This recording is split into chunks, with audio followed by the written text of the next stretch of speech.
How does inflammation link to bipolar comorbidities?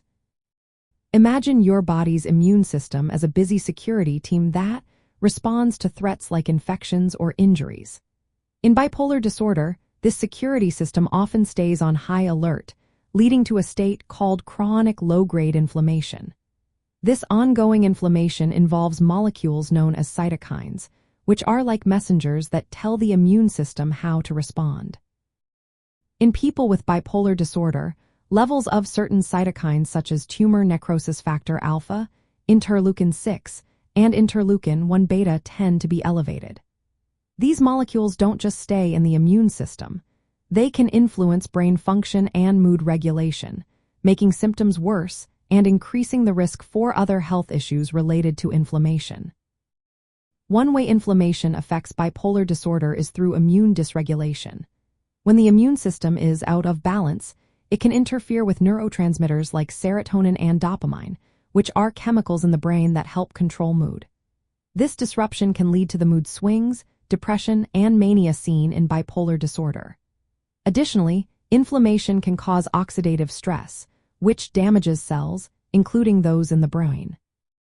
Mitochondria, the energy-producing parts of cells, can become dysfunctional, producing too many reactive oxygen species that further promote inflammation and neuronal damage. Another important factor is the activation of the inflammasome, a part of the immune response that promotes inflammation. In bipolar disorder, the NLRP3 inflammasome can become overactive, releasing more inflammatory cytokines and creating a cycle of ongoing inflammation. This process links cellular stress to immune responses, making the brain more vulnerable to damage. Genetic and environmental factors also play a role. Some people inherit genes that make their immune systems more prone to inflammation. Stress, substance use, and episodes of mania can all worsen this inflammatory state, creating a complex web of biological factors. Because of this, individuals with bipolar disorder often have higher rates of other inflammatory conditions like autoimmune diseases, rheumatoid arthritis, lupus, thyroiditis, metabolic syndrome, asthma, and allergies.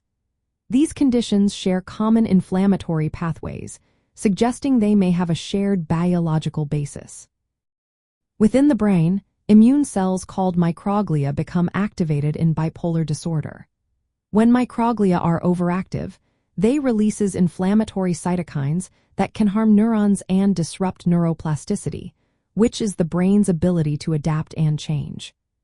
This neuroinflammation may contribute to cognitive difficulties and mood instability that many people with bipolar disorder experience. Understanding how inflammation links to bipolar disorder and its common comorbidities opens doors for potential treatments. Researchers are exploring ways to target inflammation directly, alongside traditional mood stabilizers. Lifestyle changes like regular physical activity and a healthy diet can help reduce inflammation. Medications that modulate immune responses are also being studied, but any treatment approach should always be discussed with a healthcare professional. Because bipolar disorder is complex and individual, personalized care is essential. In summary, inflammation acts as a bridge connecting bipolar disorder with many other health conditions through immune system imbalance, mitochondrial dysfunction, and neuroinflammation. Recognizing these links helps us understand the biological roots of bipolar disorder and points toward more comprehensive treatment strategies.